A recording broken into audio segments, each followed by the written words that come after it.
వారు జగిత్యాల నుంచి ఆరోగ్య విషయంగా రాష్ట్ర రోడ్డు భవనాల శాఖ మంత్రిగా కూడా వారెన్నో అంత నిధులు మన ఏరియా తీసుకొచ్చి డెవలప్మెంట్ చేసే విషయం మనందరూ తెలుసు. ఇవన్నీ దృష్టిలో పెట్టుకొని మనందరం వారి గెలుపు కోసం భాగస్వామ్యం. అదే కాకుండా వైశ్య సంఘం విషయానికి వస్తే వైశ్య సంఘ అధ్యక్షుడిగా ఈ మధ్యనే వారిని సమస్యలు వచ్చాయి.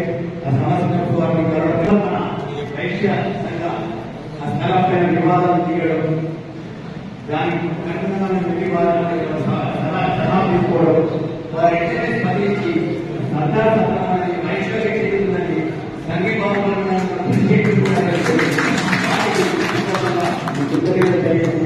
మరి గతంలో వడ్డు సుధాకర్ గారు అధ్యక్షులుగా ఉన్నప్పుడు మనకి ఏదైతే వివాదంలో మనకు ఇష్ట సమయంలో ఆ భవనాన్ని పాత పురాతన భవనాన్ని కూల్చివేయడం, దానికి మనం అవకాశం తీసుకోవడం, ఆ రెండోమెంట్ చారిటబుల్ ఇన్స్టిట్యూషన్ కింద ఆ స్థలాన్ని స్పెషల్ జీవో 303 2009 సంవత్సరంలో 303 జీవో ప్రకారం ఆ స్థలాన్ని ఎండోమెంట్ చారిటబుల్ ఇన్స్టిట్యూషన్ ఎగ్జామ్షన్ చేయించి వైశ్యంగా ఇప్పించడం చాలా గొప్ప విషయం. అది ఎంత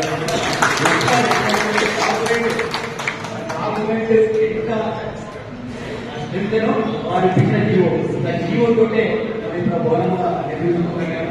మా ఎల్లవేళగా వైశ్యులందరూ వారికి సదా కృతజ్ఞత గ్రాటిట్యూడ్ అనేది బాగుందా ప్రతి ఒక్కరు పార్టీ అడిగారు. బీజేపీ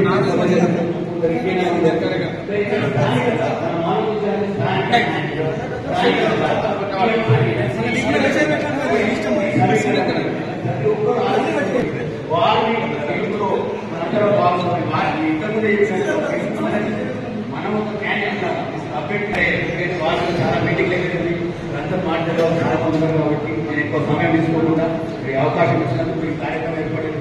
ఈ కార్యక్రమంలో పెద్ద ఎత్తున కూడా చేసే అవకాశం మరి అందరూ టైం లేదు కాబట్టి ఇంకా భవిష్యత్తులో కావాలంటే మేమంతా మీ ఎండ ఉన్నామన్నా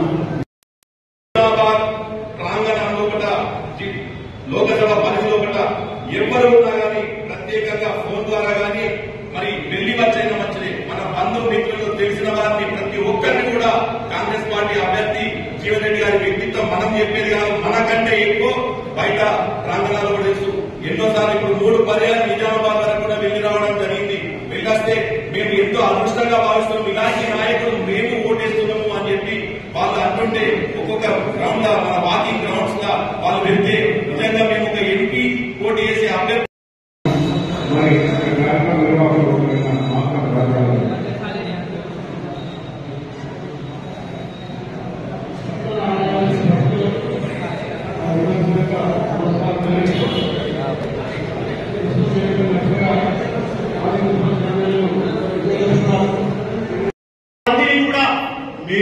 చేసి మరి వారిని జీవన్ రెడ్డి గారి వైపు మరచి ఓటు వేసే విధంగా ప్రయత్నం చేసే శక్తి ఉన్నటువంటి యుక్తులమైనటువంటి విషయాన్ని కూడా తెలియజేస్తా ఉన్నాం. ఈ రోజు మనం ఇంతమంది జీవన్ రెడ్డి గారి కోసం ఇక్కడికి రావడం కాదు, వచ్చిన ప్రతి వ్యక్తి మనస్ఫూర్తిగా మనం రాబోయే ఎన్నికల్లో కూడా మన ప్రాంత సమస్యల పరిష్కారం కోసం నిత్యం ప్రజల మధ్య ఉండేటువంటి ప్రజా నాయకుడైనటువంటి జీవన్ రెడ్డి గారిని మనం అత్యధిక మెజార్టీతో తను గెలిపించే వరకు కూడా మనం విశ్రమించకుండా పనిచేస్తారని ఆశిస్తూ సందర్భం ఉంది.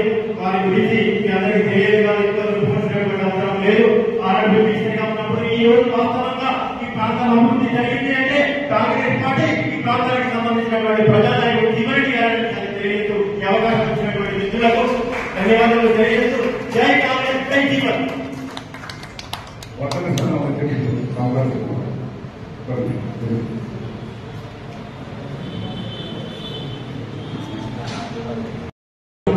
విశేష అనుభవం పరిజ్ఞానంతో మనం అందరం ఎందుకంటే ఆ గెలుపు మనకు కావాల్సింది వారికి కాదు, వారు గెలిచినా ఓడినా ప్రజలలో ఉంటారన్న విషయం మనందరూ తెలుసు. సాక్షాత్ మన రాష్ట్ర ముఖ్యమంత్రి గారే వారి ఎన్నికల ప్రచారంలో వచ్చినప్పుడు నేను ఫస్ట్ టైం నేను జీవన్ రెడ్డి గారి ఇంటికి వెళ్ళడం జరిగింది. నేను వారి ఇంటికి వెళ్ళినప్పుడు ఎంతో ఎక్స్పెక్ట్ చేశాను, ఎంతో ఉండాలనుకున్నాను. అక్కడ అదే సింప్లిసిటీ, ఈజీ అవైలబుల్, అందరికీ అందుబాటులో ఉండడం, ఈజీగా అప్రోచ్ అయ్యే విధంగా ఉండడం, అదే చెక్క కుర్చీ, అదే చెక్క టేబుల్, అదొక బ్రాండ్ లాగా వారందరికీ మార్నింగ్ 7 o'clock లేస్తేనే ప్రజలకు అందుబాటులో ఉండడం అనేది చాలా చాలా గొప్ప విషయం అది. మరొక జస్ట్ మన నియోజకవర్గానికి మనం వారి జీవితాన్ని త్యాగం చేసినా కానీ మనకు తప్పలేదు అందులో. ఇక్కడ చాలా అందరికి సెల్ఫిష్ మోటివ్స్ ఉంటాయి, పేరు ప్రతిష్ట, మరి వారికి అవన్నీ లేకుండా ప్రజలేతోనే మమేకమై అన్ని సమయాలలో అన్ని సందర్భాలలో ఉండడం చాలా గొప్ప. అదొక మనందరికీ వారొక ఆదర్శం.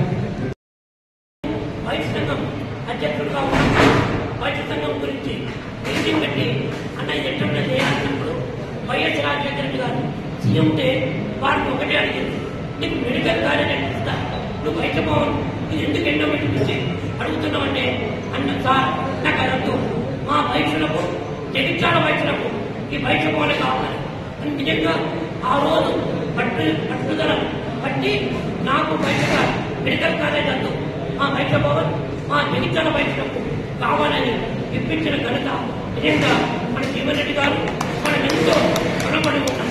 నిజంగా వారు ఇచ్చిన తర్వాత ఇంకొక విషయం, కృష్ణానగర్లో అభయాంజనేయ సేవ అక్కడ ఉర్దూ భవన్ వాళ్ళు మనమాలి ఉర్దూ భవన్ ఉన్నప్పటికీ 4-5 వాడగంట జనం వారిని మేము అడగగానే వారికి ఉంటుంది రామాలయం దేవుడు అంజన్న ఇప్పుడు ఏదో కొంతమంది చెప్పుకుంటారు, అందరికంటే దేవుడు అనే అభిమానం ప్రేమ జీవనానికి ఫస్ట్ ఏమన్నాడు, అంజన్న గురించి మీరు కడతారంటే సుధాకరణ మీరు ముందరికి వస్తా అంటే ఇద్దరు కంటాల శ్రీలు కొత్త మోహన్ వీళ్ళందరూ అప్పుడు ముందరికి వచ్చి మేమందరం తిరిగి ఆ దేవాలయాన్ని మొదటి చందాలు పట్టగా జీవనరెడ్డి గారి 41,000 అంజన్నకు వారే ఫస్ట్ డోనర్ అభయాంజనేయ ఇవాళ ప్రతి కార్యక్రమం ఇంత దిగ్విజయంగా మాతో అందరూ చేస్తున్నారు.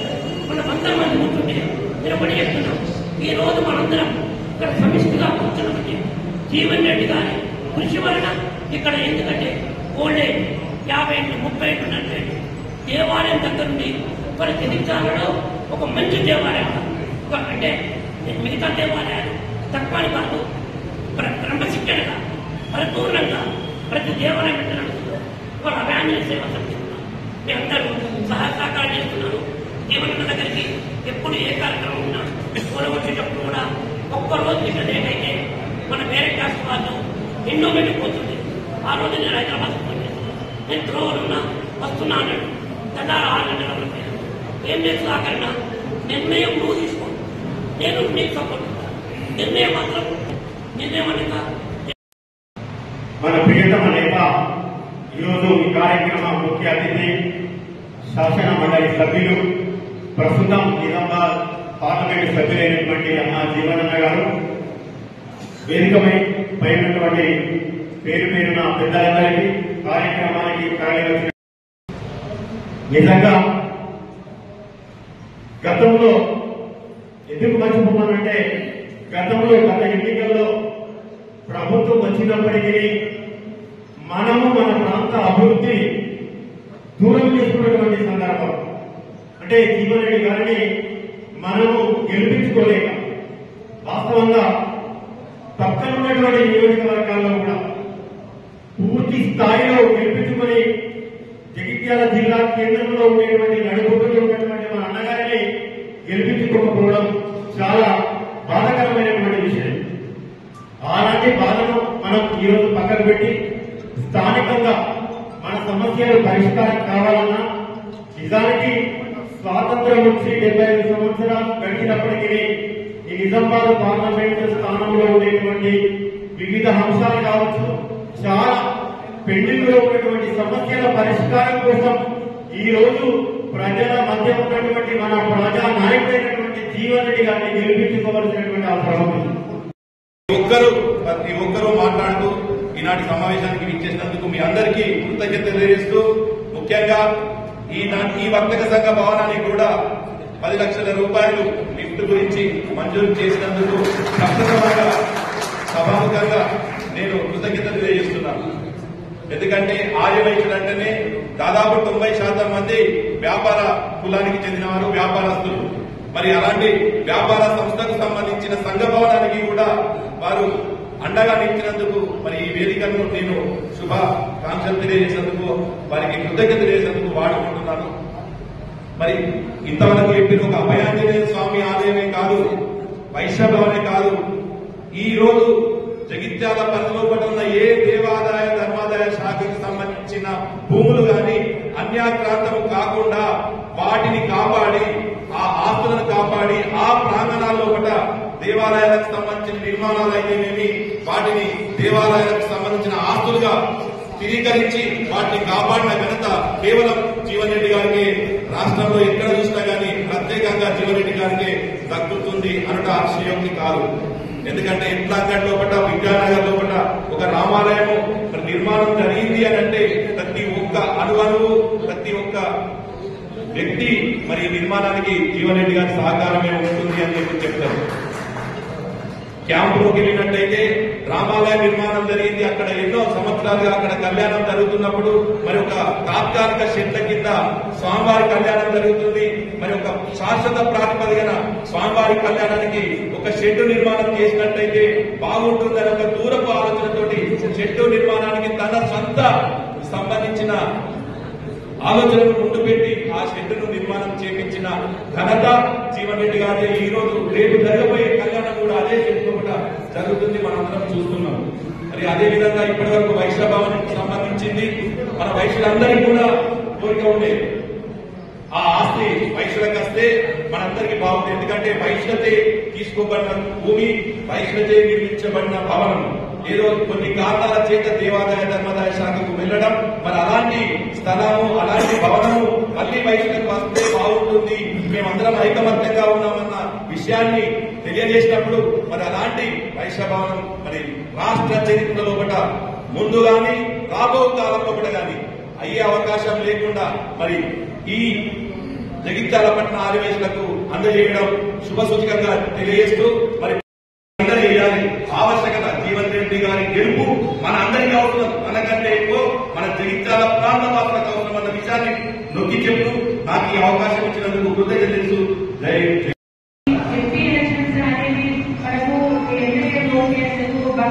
వరం అనుకోవాలి. ఖచ్చితంగా జగిత్యాలకి ఇప్పుడు మనకు ఒక నాయకుడు కావాలి. మీరు ఇక్కడ ఉన్న వాళ్ళు పెద్దలందరూ చెప్తున్నారు, గతంలో ఏం చేశారని అందరూ చెప్తున్నారు, ఇప్పుడు కూడా చేయడానికి జీవరెడ్డి గారు సిద్ధంగా ఉన్నారు. కాబట్టి ఈసారి ఎంపీ ఎలక్షన్ లో రైతులంటే ప్రతి ఒక్క సేవా కార్యక్రమాన్ని ముందుంటారు. ఏ సేవా కార్యక్రమం కానీ ఎటువంటి కార్యక్రమం ముందు చేస్తారు. కాబట్టి ఈసారి ఖచ్చితంగా ఈ ఎంపీ ఎలక్షన్ లో ముందుండి అందరికీ మనం ఇక్కడ ఉన్నటువంటి జగిత్యాలలో ఉన్నటువంటి 1000 కుటుంబాలను ఎదారుగా ఒక్కొక్కరు కనీసం ఒక్కొక్క కుటుంబంలో ఒక్కొక్క సమయంలో పని ఒకేసినా మనమైతే బాగుంటుంది. ఖచ్చితంగా అందరూ చేయడానికి ముందుకు వచ్చి అందరికీ కృషి చేయాలని కోరుకుంటున్నాను. ముఖ్యంగా కాంగ్రెస్ పార్టీలో విషయం ఏంటంటే ఈ టౌన్ లో ప్రతిసారి టౌన్ అనే మెజారిటీ పోతుంది. అంటే నాకు తెలిసిన నాకు అనుభవం కూడా చిన్నదే, నా అనుభవం చిన్నదే. కాకపోతే ఇక్కడ అందరూ ప్రతి ఒక్కరు ఇక్కడ ఉన్న వాళ్ళందరూ సహాయం కోరినారే. ఏ పని కావాలన్నా ముందు వెళ్ళినా ఎప్పుడు ఆలోచించకుండా ముందుకు చేసేవారు. కాబట్టి ఈసారి ఖచ్చితంగా దయచేసి అందరూ సహకరించాలని కోరుకుంటున్నాం. జీవన గారికి 40 సంవత్సరాల కాలంలో మన దేశంలో వెతికినందుకు అలాంటి వ్యక్తిత్వం అంటే మొత్తాన్ని నాయకుడు నిర్ణయం తీసుకోలేదు. అదే కాకుండా 30 సంవత్సరాల క్రితం మన జగిత్యాల్లో రూపాయికి నెల కనెక్షన్ ఇచ్చిన ఘనత అదే. అలా కాకుండా చాలా మందికి మనకు వయసులో పేదవాళ్ళు కూడా ఇందిరమయ్య ఎప్పటి నుంచో ఉంటుంది. అంటే మన వయసులకు కాంగ్రెస్ ప్రభుత్వం ఎన్నో పథకాలు ఇచ్చింది.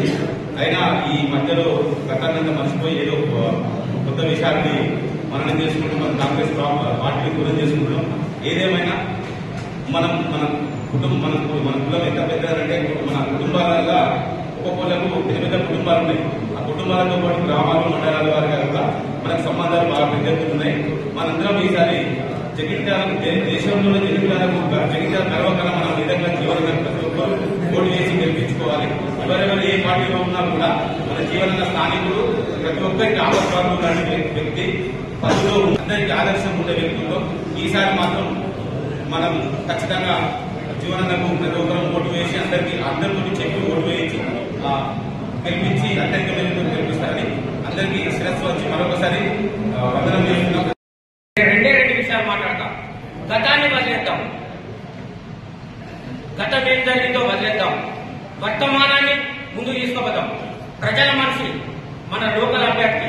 ఎందుకంటే ఏ కష్టం వచ్చినా ఏది చేసినా నేను పదవిలో ఉన్నా లేకపోయినా మీకోసం ప్రజలే నా సర్వస్వం, ప్రజలే నా కుటుంబం, తన కుటుంబాన్ని కూడా లెక్క చేయకుండా ప్రజలే నా కుటుంబం అని ప్రతి ఒక్కరి వెన్నంటుండే నాయకుడు మన జీవనన్న. నిజంగా ఫ్రెండ్స్, తెలంగాణ గాని ఏపీలో గాని ఇంత మంచి నాయకుడు మనకు దొరుకుతాడా? ఒక్కసారి ఆత్మ విమర్శన చేసుకుందాం ఫ్రెండ్స్.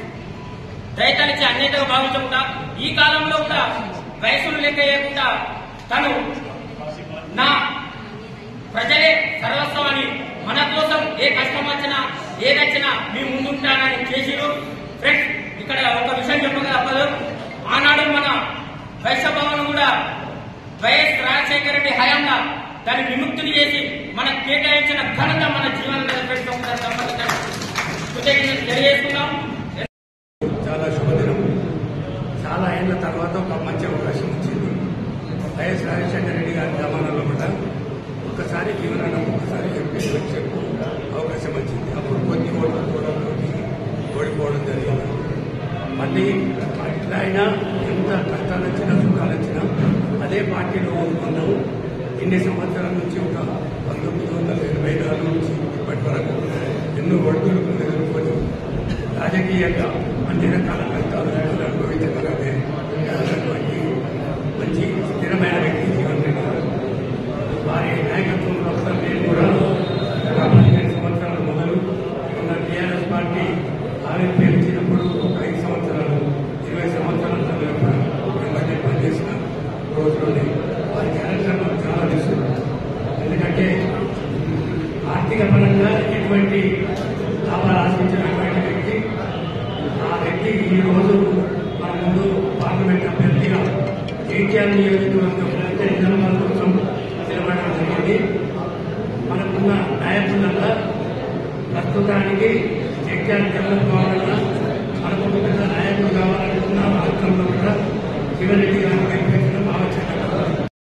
నాకు ప్రచారంలో మంచి అవసరం లేదు, మందు అవసరం లేదు, జీప్ అవసరం లేదు, మైక్ అవసరం లేదు.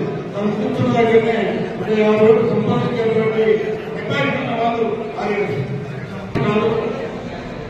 అన్నదాన్ని తెలియజేసిందంటే ఒక ఆవేశుడు మినిమం ఒక 50 ఓట్లకు వారసుడు. అన్నా మాత్రం ఎక్కడ కాన్స్టిట్యూన్సీలో 15,000 ఆర్యవైశ్య ఓట్లున్నాయి. దాదాపుగా 4,500 కుటుంబాలు 90% ఆర్యవైశ్యులు మీకు మద్దతుగా లేచినాం. గతంలో మీకు మద్దతు తెలియజేసాం, కానీ అది తెలవాలందుకు మాకు చేయలేని పరిస్థితి వచ్చింది. ప్రస్తుతం జీవన్ రెడ్డి గారంటే ఒక విజన్, జీవన్ రెడ్డి గారంటే ఒక అభివృద్ధి, జీవన్ రెడ్డి గారంటే ఒక కల్మషం లేనటువంటి వ్యక్తి జీవన్ రెడ్డి గారు. గత 40 సంవత్సరాలు వారిని పక్కన ఉండి నేను చూసినటువంటి సందర్భం. నేను ఏ పార్టీలో ఉన్నా గతంలో ఏ పని చెప్పినా అభివృద్ధిలో ఎందుకంటే లేకుండా అలాగే మంచి పద్ధతి పని కంప్లీట్ చేద్దామని చెప్పి త్వర తీసుకొని పనిచేసినటువంటి వ్యక్తి. అందుకు ఉదాహరణగా నమ్మూరు కలమడ పెట్టి నిర్మాణంలో అప్పటికప్పుడు మళ్ళీ ఇచ్చి ఇలా 25 కోట్లతో అప్పుడు నిర్మాణం చేసినటువంటి మహానాయకుడు. ఇలా మా ప్రాంతం అభివృద్ధి అయినంటే ఆ బ్రిడ్జి ద్వారా ఎన్నో కార్యక్రమాలు మన వైశ్యం కావచ్చు, లేకపోతే సీట్ ఫామ్ కావచ్చు, లేకపోతే ఇన్ని కార్యక్రమాలు అభివృద్ధి అంటేనే జీవనం. జీవనన్న హస్తం లేనిది ఏదైనా ఉందా ఈ జగిత్యాలలో? ఏది కూడా లేదు. గుడి లేదు, పని లేదు, సంఘ భవనాలు లేదు. గత 40 సంవత్సరాలుగా ఆయన హస్తం ప్రతి దాంట్లో ఉన్నది. ఆయన చొరవ తీసుకుంది ఏ ఒక్కటి కూడా లేదు. అలాగే ఎండోమెంట్ నుంచి మన భార్య వైఎస్ రాజశేఖర రెడ్డి హయాంలో మన జీవనన్న మనందరికీ చెప్పడం జరిగింది.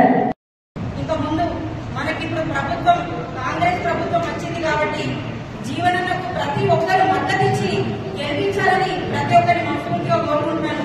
ఎందుకంటే నేను చూస్తున్నాను నిజామాబాద్ పార్లమెంట్ నుంచి అక్కడి నుంచి మొదలు పెడితే ఇక్కడి వరకు జీవనన్నకు హృదయపూర్వక మనస్ఫూర్తిగా ఉన్న అభిమానులు ఉన్నారు. ప్రతి ఒక్కరి మద్దతు మేము ఎంత చూస్తున్నామంటే జగిత్యాలలో కొంచెం అటు కనబడుతుంది కానీ నిజామాబాద్ నుంచి ఇక్కడ వరకు పూర్తి మద్దతు ఉంది జీవనన్నకి. మరి మనం ఎందుకు అటు కావాలి? స్థానిక నాయకుల కోసం మనందరం కొట్లాడాలి, ఖచ్చితంగా మనందరం పోరాడాలి, మన జీవనం కోసం పోరాడాలి. ఎందుకంటే స్థానికంగా గత 40 సంవత్సరాల నుంచి ఆయన ఇక్కడ ఉండి ప్రతి ఒక్కరికి ఓటేసిన అని ఎన్నో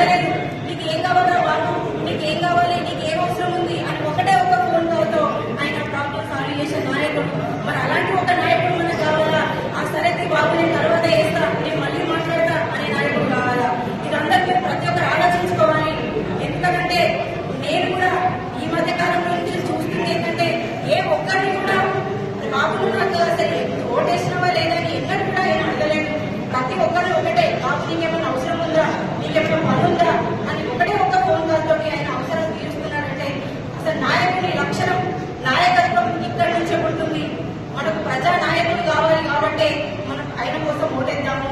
ఎందుకంటే ఒక రాజకీయ నాయకుడు మనకు అవసరం లేదు, ప్రజల కోసం సేవ చేసే నాయకుడు కావాలి కాబట్టి మన జీవనాన్ని ఓటేసి గెలిపించాలి.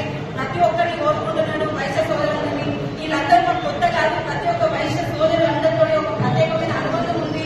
అందరినీ దయచేసి కోరుకునేటప్పుడే ఎక్కువ టైం లేదు, సమయభావం వల్ల తప్పు మాట్లాడాల్సి వస్తుంది. ప్రతి ఒక్కరికి హృదయపూర్వకంగా కోరుకునే అందరూ అతి భారీ మెజార్టీతో నిజామాబాద్ పార్లమెంట్ నుంచి ఆయనను గెలిపించి చరిత్ర సృష్టించాలని ప్రతి ఒక్కరి సంఘపరంగా వాస్తవిక పరంగా ఆశీస్సులు పొంది మొట్టమొదటి కష్టంతో ఉండే మనిషికి మొట్టమొదటి గుర్తొచ్చేవాడు దేవుడు, తర్వాత గుర్తొచ్చేది ఆ సేవ. ఏ వ్యక్తికైనా సరే సమాజం మీ చేత ప్రభావితం చేయబడుతుంది. సమాజంలో చాలా మంది వ్యక్తులు మీ చేత ఏదో రకంగా లబ్ధి పొందిన వ్యక్తులు ఉంటారు. సహాయం చేసేటువంటి పెద్ద అవసరమైనటువంటి మీరు ఈ జైత్యాల పట్టణానికి ఒక ఢిల్లీ స్థాయి వరకు ఒక గుర్తింపు రావాలంటే ఇది ఒక మంచి అవకాశం. ఎందుకంటే కాంగ్రెస్ పార్టీ అధికారంలో ఉన్నప్పుడు ప్రభుత్వం కొత్త ప్రజాప్రభుత్వం ఏర్పడిన తర్వాత ఏ విధంగా అయితే హామీలు ఇచ్చిందో, ఏ విధంగా హామీలు అమలు చేస్తుందో చూస్తున్నాం. ప్రభుత్వం ఏర్పాటు చేసినప్పుడు క్యాబినెట్ మినిస్టర్ కూర్పు జరిగినప్పుడు జీవన లేని లోటును చాలా మంది దిగమింగిపోయారు. నిజంగా జైత్యాల పట్టణంలో ప్రజలు కనుక ఆశీస్సులు ఇచ్చుంటే క్యాబినెట్ లో మొదటి స్థానంలో ఉండేటువంటి అన్న జగన్ రెడ్డి గారు. ఆ లోటును ఇప్పుడు మనం కసితోటి పూర్తి చేయాల్సిన అవసరం ఉంది. అన్నకు పార్లమెంటు సభ్యుడిగా మనందరం ఆశిస్తూ ఇవ్వాల్సిన అవసరం ఉందని చెప్పి అందరినీ పదే పదే కోరుకుంటూ మద్దతు కోరాలనే భావనతో ఇక్కడికి వచ్చింది. వాస్తవంగా ప్రజా జీవితం దాదాపు 4 శాతం నుంచి 83లో మొట్టమొదటిసారిగా శాసనసభ్యుడిగా ఎన్నికలు పోటీ చేసినప్పుడు 32 సంవత్సరాలు ఉంటాయి. నేను 75 సంవత్సరాలు, అంటే 40 సంవత్సరాల సుదీర్ఘ ప్రజా జీవితం చెప్పండి. నాకు ఆనాటి నుండి ఈనాటి వరకు ఎన్నికల్లో జగిత్యాల పట్టణానికి చెందినటువంటి వర్తక వాణిజ్య వర్గాలు మహాదేశ సోదరులే కానీ పద్మశాలి వర్గమే కానీ పట్టణానికి చెందినటువంటి ఏ వర్గమే కానీ చెప్పండి నన్ను తమ బిడ్డగా భావించి నేను ఈ స్థాయికి ఎదగడానికి తోడ్పడినటువంటి మీ అందరికీ ఏదైతుందో సరే జీవితం ఎంతకాలం ఉంటుందో చెప్పలేదు.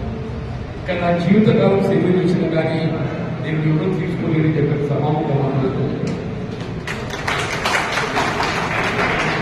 ఎన్నికల్లో కేవలము ఆశ్చర్య పట్టం పొందలేకపోవడం ఉందంటే దైవం. నేను ఇప్పుడు చెప్పలేని చెప్పండి. ఈసారి కూడా నేను ఆశ్చర్య పట్టం పొందలేకపోయాను. మరి ఎన్నికల్లో నేను మొత్తం తెలంగాణ రాష్ట్రంలోనే అత్యధిక సార్లు ఎన్నికల్లో పోటీ చేసింది. అంటే 6 సార్లు ఎమ్మెల్యే గెలిచింది. 6 సార్లు ఎమ్మెల్యే గెలవడం కాదు, 5 సార్లు ఎమ్మెల్యే ఓడిపోయింది కూడా చెప్పారు. గెలిచినకి అత్యధికంగా నేనైతే ఓడిపోయింది కూడా నేను అత్యధికంగా 2 పర్యాలు పార్లమెంట్ కూడా పోటీ చేసి ఆశ్చర్యపడ్డ పొందలేకపోయాడు. పార్లమెంట్ కూడా నేను 3వసారి పోటీ చేసి చెప్పాను.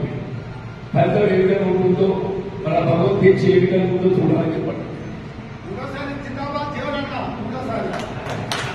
నేను 96 ఎన్నికలు గుర్తుంది. 94 ఏదైతుందో మిత్రుడు రమణ గారు శాసనసభ్యుడిగా వారు తదుపరి ఏదైతుందో పార్లమెంట్ సభ్యుడిగా ఎంపీ అవకాశం అయితే వచ్చింది. 96 ఉప ఎన్నిక వస్తే సరే ఆనాడు కాంగ్రెస్ పార్టీ ప్రతిపక్షం, అధికారంలో తెలుగుదేశం పార్టీ. సాధారణంగా వర్తక వాణిజ్య వర్గాలు ఏదైతుందో అధికార పార్టీకి భిన్నంగా అంటే ప్రత్యక్షంగా సహకరించడం కొంత ఇబ్బందికరంగా ఉంటుంది. ఎందుకంటే వర్తక వాణిజ్య వర్గాలు కాబట్టి ఎప్పుడైతే సమస్య ఉత్పన్నమవుతుందో ఎందుకు మనం వచ్చింది పోయింది లేదు, మనం ఆశించే అభ్యర్థికి సహకరించడం సరిపోతుంది కదా, ఎట్లయితే అనుకుంటాం. కానీ ఇప్పటికి గుర్తుందన్న 96 ఎన్నికల్లో ఇదే ఆదివాసీ సోదరులు చెప్పంటారు, ఇదే ఆదివాసీ సోదరులు నా గడియారం దానికి ఏదైతుందో కంచెలు పెట్టుకుని ప్రచారం చేసుకుంటే ఏదైతుందో నా అభ్యర్థిత్వాన్ని పరపరిచేటట్టుగా మీ అందరితో మన జీవితకాలం మర్చిపోతుంది. సరే నేనేం చేసిన అనేది ప్రధానం కాదు. ఒక ప్రజాప్రతినిధిగా చేయవలసిన బాధ్యత నాకే పట్టున్నాయి. ఏదైతుందో మన ఆరోగ్య ఏదైతే మీ శ్రమతోని సమకూర్చినటువంటి ఈ సత్తాలు వైద్య భవనం ఏదైతే గుర్తింపు పొందడం జరిగిందో దాన్ని ఎండోమెంట్గా విడుదల చేయించేటువంటి అవకాశం నాకు వచ్చింది. నేను ముఖ్యమంత్రి గారికి నివేదించిన కానీ వారు ఒప్పించి మెప్పించాలని చెప్పంటున్నాను. ఏదైనా కానీ ప్రభుత్వం బాధ్యతగా ఉన్నటువంటి ఒప్పించాలని ప్రధానంగా చెప్పంటున్నా. దాన్ని ఏ విధంగా విడుదల చేయగలుగుతాము అనేది ప్రధానం. నేను ఆ విధంగా చెప్తాను. ముఖ్యమంత్రి రాజశేఖర రెడ్డి గారి నేతృత్వంలో వారితో సాన్నిహిత్యంతో నేతృత్వంలో నిర్వహణ చేయగలిగిన చెప్పంటున్నాయి. అంతేకాదు జగిత్యాల పట్టణంలో వర్తక వాణిజ్య వర్గాలే కాదు ఏ వర్గానికైనా ఎప్పుడు ఏ సమస్య ఉత్పన్నమైనా రాజకీయాలకు అతీతంగా అండగా ఉండి పనిచేయడం అంత బాధ్యత బాగుందని చెప్పంటున్నాను. ఎన్నికల్లో అందరూ సహకరించకపోవచ్చు, కానీ ఎన్నికల్లో సహకరించకపోతే మాత్రాన వారితో ప్రత్యక్షులలో మన సంబంధం లేని బాధ్యత కూడా చెప్పంటున్నాను. ఎన్నికల్లో సహకరించిన వాళ్ళకి ఎన్నికల్లో ప్రాధాన్యత ఇవ్వడం జరుగుతుంది. కానీ ఒకసారి ఎన్నిక ప్రక్రియ పూర్తయిన తర్వాత సభ్య సమాజం ఏదైతుందో అందరికీ ప్రాధాన్యత వహించేటువంటి వాడే ప్రజాప్రతినిధి అని చెప్పండి. ఆ విధంగా మరి నాకేదైతుందో భగవంతుడు పనిచేసే అవకాశం కల్పించే ప్రజా జీవితం ముఖ్యంగా ఆర్యవైద్య సోదరులకు ఏదైతుందో సమాజంలో ఒక ప్రత్యేక గుర్తింపు ఉంది. ఏ సేవా కార్యక్రమం చేపట్టబడ్డా కానీ అన్నింటిలో ముందుండేది ఏదైతుందో మన ఆర్యవైద్య సోదరులు వర్తక వాణిజ్య వర్గాలని చెప్పి చెప్పగలుగుతామని చెప్పండి. అది ఏ సేవా కార్యక్రమం కానీ ముందు గుర్తుకొచ్చేది వర్తక వాణిజ్య వర్గాలంటే ఆర్యవైద్య సోదరులు చెప్పండి. ఇది కేవలం జగిత్యాల పట్టణం తెలంగాణ రాష్ట్రమే కాదు, యావత్ భారతదేశంలో ఏదైతుందో సేవా భావోద్వేగం ఏదైతుందో అందరికీ ముందుండేది వర్తక వాణిజ్య వర్గాలు అందరూ ఏదైతుందో ఆలోచించుకుందని చెప్పని నేను మనం చూసుకొని చెప్పండి. ఏదైనా కానీ ఎన్నిక ఏదైతుందో ఎందరికో మద్దతు కోరాలని భావంతో ఇలా రాజకీయంగా భిన్నాభిప్రాయాలు కలిగి ఉంటాం. అందరూ ఏకాగ్రత సాధ్యం కాదు. రాజకీయంగా భిన్నాభిప్రాయాలు కలిగి ఉన్నప్పటికీ కూడా ఏదైతుందో ఈ ప్రాంతంలో పార్లమెంట్ సభ్యులు పోటీకి అవకాశం నాకు లభించింది. ఈ ప్రాంతానికి ఏదైతుందో ప్రాధాన్యత తెలియజేసేటువంటి యొక్క అవకాశం నాకు లభించిందని చెప్పండి. ఈ ప్రాంతానికి నిజామాబాద్ పార్లమెంట్ నియోజకవర్గం చెప్పంటున్నాను. నిజామాబాద్ పార్లమెంట్ నియోజకవర్గానికి జాతీయ స్థాయిలో గుర్తింపు వచ్చే విధంగా చెప్పంటున్నాను. మీరు ఇంతవరకు ఏదైతుందో రాష్ట్ర స్థాయిలో జగిత్యాల నియోజకవర్గానికి ఒక గుర్తింపు వచ్చే విధంగా నేను బాధ్యత అవకాశం వస్తే ఎందరి యొక్క అభిమానంతో దయతో రేపు నిజామాబాద్ పార్లమెంట్ నియోజకవర్గానికి జాతీయ స్థాయిలో గుర్తింపు వచ్చే విధంగా చెప్పంటున్నాను. ఈ జగిత్యాల ప్రాంతానికి నిజామాబాద్ పార్లమెంట్ నియోజకవర్గంలో ఒక ప్రత్యేక గుర్తింపు వచ్చే విధంగా చెప్పంటున్నాను. ఈ ప్రాంతాన్ని కేంద్రంకి సమకూర్చేటట్టుగా కార్యక్రమాలు అమలు కార్యక్రమాలు కల్పించేయడం చెప్పండి. రాష్ట్ర ప్రభుత్వం కల్పించేటువంటి సదుపాయాలు కల్పించేయడం నాకు అదృష్టం. రాష్ట్రంలో కాంగ్రెస్ ప్రభుత్వం ఉన్నది, ఎట్లా చేస్తానని చెప్పండి. నేను దానితో పార్లమెంట్ సభ్యులు ఎంపీ కావడంతో జాతీయ స్థాయిలో చెప్పండి. మనం జగిత్యాల పట్టణంలో తిరుపతి పోవాలంటే మనకు కేవలం రోడ్డు సౌకర్యం మాత్రం ఉన్నది. మనం రైలు సరిపోతే కరీంనగర్ నుండి ఏదైతే తిరుపతికి రైలు ప్రయాణ సౌకర్యం ఉంటుంది. తిరుపతి నుండి ఏదైతే కరీంనగర్ నుండి ఏదైతే తిరుపతి కలియుగ వెంకటేశ్వర స్వామి చెప్పంటున్నాం. ఆ శ్రీరామచంద్రుని ప్రజలతో ఏదైతుందో కలియుగ వెంకటేశ్వర స్వామి చెప్పంటున్నాం. ఆ వెంకటేశ్వర స్వామి దర్శించుకోవడానికి వరకు ఏదైతుందో కరీంనగర్ ఉన్నటువంటి రైలు సౌకర్యాన్ని జగిత్యాలను పొడిగింపు చేసుకుంటున్నాం. ఇది నిజామాబాద్ లో పొడిగింపు చేయబడే విధంగా చెప్పంటున్నారు. నిజామాబాద్ మీరు తిరుపతి సందర్శనం పోవాలని చెప్పంటే త్రూ సికింద్రాబాద్ మాత్రం అవకాశం ఉన్నది. త్రూ సికింద్రాబాద్ పోవాలంటే నిజామాబాద్ నుండి సికింద్రాబాద్ 150 కిలోమీటర్లు, సికింద్రాబాద్ నుండి కాజీపేట 50 కిలోమీటర్లు, 300 కిలోమీటర్లు. అదే నిజామాబాద్ మీద వయా జగిత్యాల పోయినట్టయితే ఈ 200 కిలోమీటర్లు కాజీపేట లేకుండా 100 కిలోమీటర్ దూరం దొరుకుతుంది. డైరెక్ట్ రాజకీయ పొందగలిగే అవకాశం చెప్పండి.